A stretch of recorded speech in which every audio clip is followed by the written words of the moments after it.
Hey,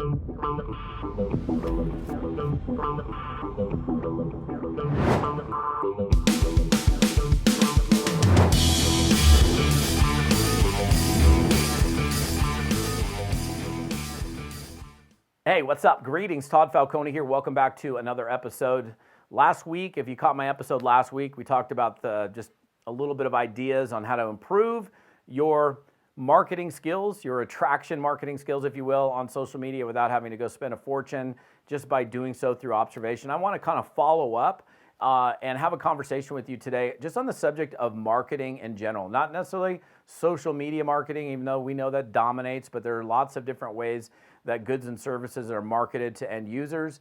And how do you go about getting good at marketing versus, again, the title of this is How to Not Suck at Marketing. I'll tell you how to not suck at marketing. Start studying marketing. Start studying marketers. And for those of you, which is probably most of you that follow me, are probably involved in direct selling, network marketing, multi-level marketing. And what I find utterly fascinating, probably a little frustrating to some extent, is when I see network marketers and all they want to know about is prospecting. Prospecting is a gateway skill. It's a critical skill. You need to understand how to engage people in conversation, how to communicate with people. That's huge, okay? But the other side of the equation is the marketing side of the equation. Marketing is all of the things that you do to draw people, to attract people towards you, which ultimately end in a sign up or a sale. So if that's the case and we are in a network marketing business, products, goods, and services, your opportunity are marketed, then wouldn't it make sense then for you to get as good as you possibly can at marketing? And I'm not gonna, look, I don't need to make this episode complex either. But again, like last week, for example, I talked about the concept of observation, right, on social media. And if you haven't had a chance to check out that episode, you can go to the previous episode. It's episode 154, I believe. This is episode 155, but, is it 155? Last week's episode was 154. This one's 155. I had to take a quick peek on a piece of paper. So how do we get good at marketing? Now, okay, well, how you get good at one thing is how you get good at everything, okay? You get good at marketing by maybe studying marketing. Maybe you can go to your favorite website, your favorite search engine, and do a search for. And I was talking to a coaching group this maybe a couple weeks ago on this subject. This is one of the cheapest ways you can get really great at marketing. What if I went over and did a search for top marketing books ever written, top advertising books ever written, top 10 copywriting books ever written, top copywriters of all time?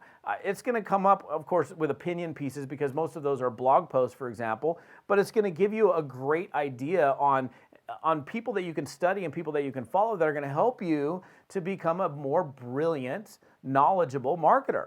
And of course, the other thing is you need to take that stuff that you read and then do something with it. I talked about that last week. But just the whole idea, the concept of just studying other marketers, studying their books, studying their material. I love to be sold, okay? As a professional sales guy my whole life, I love to be sold. I love a great sales pitch. Like if I have an opportunity to get a free Mexican blanket and a bottle of tequila to sit through a timeshare presentation, even though it's very manipulative and very hard close, I'm game on to sit through that presentation because there's a lot to be learned in those experiences. Same thing goes with ads that I see on television and magazines, newspapers, billboards. Think about that for a second. Again, and if you didn't catch my episode last week, I don't remember exactly how. No, I do know exactly how I phrased it. It was the eyes cannot see the things that they're not yet trained to see.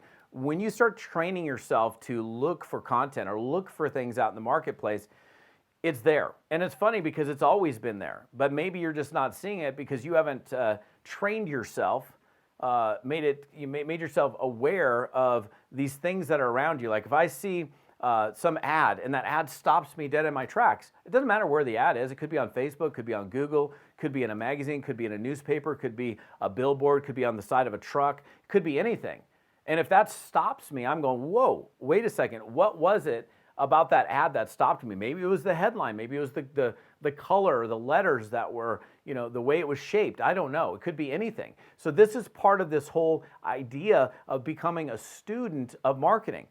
If for example, if you see an ad on TV and that ad is taking place over and over and over again, let me just say this. These major companies hire major, big-time ad agencies to run multi-million-dollar budgets where they're spending ad dollars in different areas. They don't continue to run ads over and over and over again if those ads don't work. So the idea here, much like I said last week when I was talking about Facebook and social media, is there's a lot to be learned through this concept of observation, right? So if you, I don't know, like for example, this is another thing that I do with websites.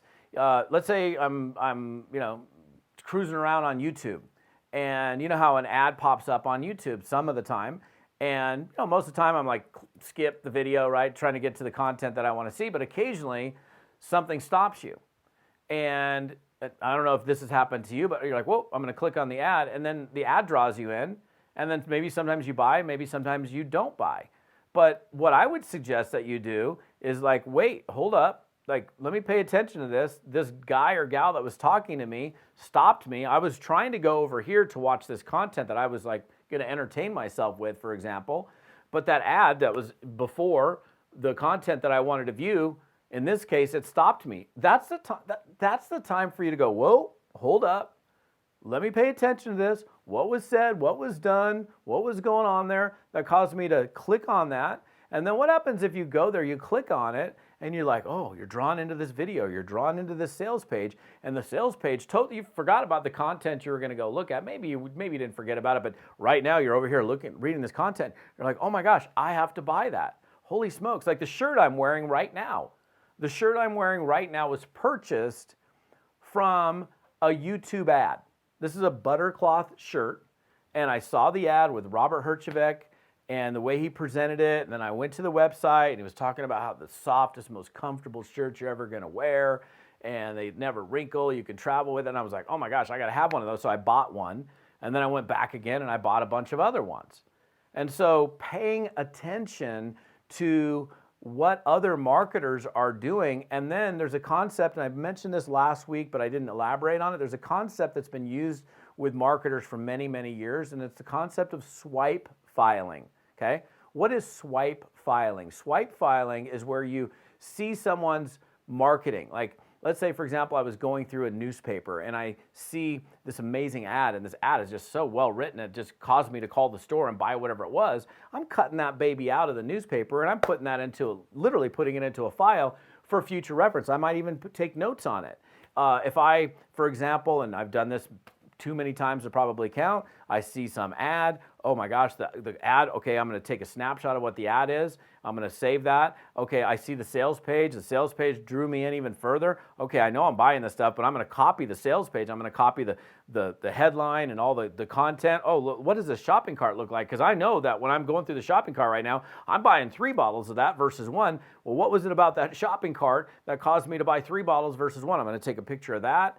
Oh, wait a second, I just made a purchase. Oh, there's an upsell. Oh, interesting. Wait a second. Oh, I just need to buy that. I got to buy that. They caused me to buy. Oh, I better pay attention to the process. So you're literally paying attention to the entire process of, this is like Russell Brunson terms this part of it funnel hacking, right? Where you're looking at a sales funnel and you're literally looking at the sales page and then the order form and then the offer, that like you're paying attention to all of the things that are taking place throughout the process, right? And especially like I would just get yourself to this point where, something stops you dead in your tracks and makes you buy. Like, don't you think that you can learn something from that? And it doesn't even matter. It doesn't, like, marketing is marketing. It doesn't matter if it's, oh, you mean I should pay attention, Todd, to marketing that has nothing to do with network marketing? You should. You should pay attention to all that stuff. You should pay attention to what other marketers are doing to market whatever they're marketing, their goods, their services, whatever they may be, in whatever industry that they may be, because you can learn a lot. Now, the first thing I said in this video or audio, if you're on my podcast, is like, look, the cheapest way to become a marketing student are books.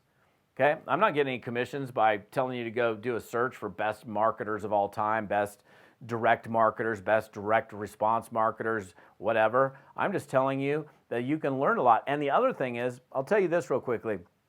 So Frank Kern is a very brilliant marketer, runs a very large agency now. I've been following him for years. Many years ago, this has got to be at least, I don't know, probably at least 12 years ago, I received a sales letter from him. It was like an email. I'm still on his email list. He sends me this letter pitching me something, right? The subject line, right? The subject line or the headline if it's an ad, in this case an email, it's a subject line, and you want to pay attention. What subject lines stop you and make you go, oh my gosh, how can I reinvent the subject line, or how can I do something similar? Because if you send an email, don't you want your mail to be open? Of course you do. So this email he sends me, I'm like, oh, I open it up, I start reading it. In that case, I didn't buy from him that day, but I was like, wait a minute. Hold on. This idea that he's using, the way he's pitching this or presenting this in his email, how can I take that and just apply that into my business? And so I literally copied, it was like 4 emails I think I got from him. And I took all the emails, I rewrote them so they were mine. And I didn't plagiarize them, right? That's copying. There's, taking word for word what somebody does and then claiming it as your own is no bueno, not good. And so I took the concept, the idea that he was using to sell me whatever he was trying to sell me, and then I applied it into my business, and I went on a cruise, and I was gone for like, I don't know, a week on a cruise, and from that little promotion, I did like $15,000 in sales that I never would have otherwise done, and it was because I took an idea from, it wasn't a marketing, I guess there was a marketing lesson, because I was able to see the lesson within the email, right? I was able to see what he was doing and go, wow, wait a minute, I think I could apply that into my business, and let me see if this works. And then I put it to the test. So I tested it, and the test proved to be fruitful. So there's just so much that you can do, but you have to be a student of the game, right? You have to be a student of marketing. And so many people are just lazy. Expecting to get better, expecting to, have amazing results, but they're either not willing to do the work, right? They're just lazy. And it's, I wouldn't say a high percentage of people are lazy, but they're just, I can't. They're just like going through, like, why would you want to do something over and over again and like think that you're going to get a better result, but you haven't even worked on getting better? It drives me bonkers when people are, wanting to improve a skill set, but they're literally not doing anything other than just doing the activity. That's one way to improve, doing the activity. You can improve by doing the activity. But if you're not paying attention to what you're doing while you're doing the activity or after you've done the activity and then reviewing and recapping, then going, wait a minute, what worked and what didn't work? Oh, well, this, because the thing, we've heard the definition of insanity is doing the same thing over and over again, expecting a different result. So why would you want to do something over and over and over and over and over and over again, and it's still not producing anything? Something needs to change. So you need to learn from those experiences to do it differently in the future. So you're going to get a better result. Okay, cool, that worked. Or you're going to get a lesser result. Okay, well, that change didn't work. I'm going to shift that one. But I just believe that if you're an entrepreneur, if you're involved in this profession, that most of you guys that are following me are involved in network marketing, direct selling, you need to be a student of marketing. You need to be a student of copywriting. And I'll finish with this. This, I don't know what the right term is. I don't know. I was going to say chaps my hide. I don't know what the heck that means, but whatever. This is just one of the things that irritates me. It makes me scratch my head, right? It's probably why I don't have any hair left on my head, because I've been scratching it so much. When marketers, network marketers, don't have a hunger for copywriting. And they think, well, what am I going to write copy for? Dude, have you ever sent a text message to somebody? Have you ever sent an email to somebody? Have you ever had to send something in some format to your team? Have you ever written a Facebook post?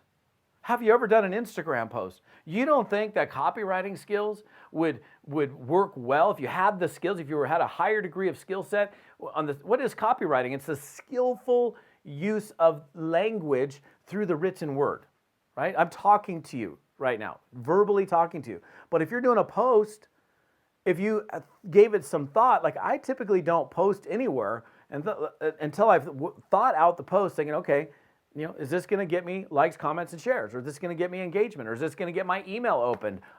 Interesting. Those of you that are watching me right now, did you see the subject of the email? Of course you did, right? How to not suck at marketing. Well, what does that mean? Okay, the guy, he said suck in the subject line. I've got to open that up. You opened it, didn't you? And I'm talking to you about how to not suck at marketing. And you not suck at marketing by studying marketing, studying marketers, following, observing, taking a great idea, implementing it into your business, testing,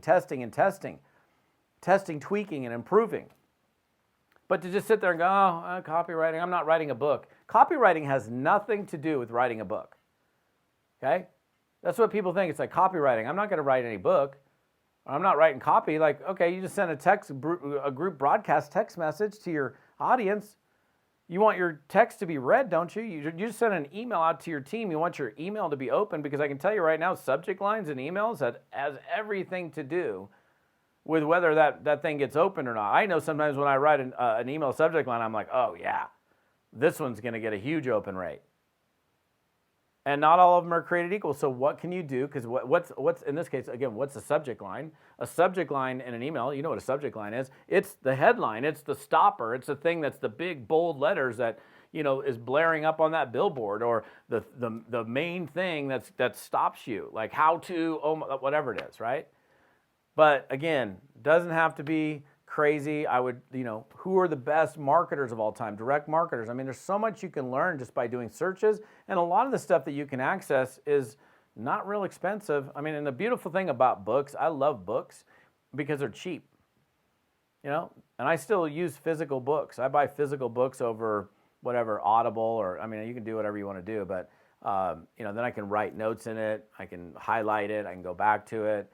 And I mean, you can get a book for 10, 15, 20 bucks typically, which is super cheap, and you're able to pick the brains of brilliant people. Think about that. Ogilvy on Advertising. Oh my gosh, one of the greatest advertisers ever, Influence the Psychology of Persuasion by Robert Cialdini. It's such an amazing book. I mean, I could sit here and list book after book, but you do the search. See what appeals to you. But you got to be a student of marketing to get good at marketing, to not suck at marketing. So what's up, YouTubers? Thanks for watching me. Appreciate you. If you're on YouTube, how you guys doing? If you're listening to me on my podcast, beautiful. By the way, please give me a rating. I love ratings. I love people that talk good things about me on my podcast. And if you want to get the rest of the details on this episode, other things that can help you out and be a better marketer, better network marketer, come over to toddfalcone.com/episode 155. Again, TODDFALCONE.com/episode 155. Have a great day.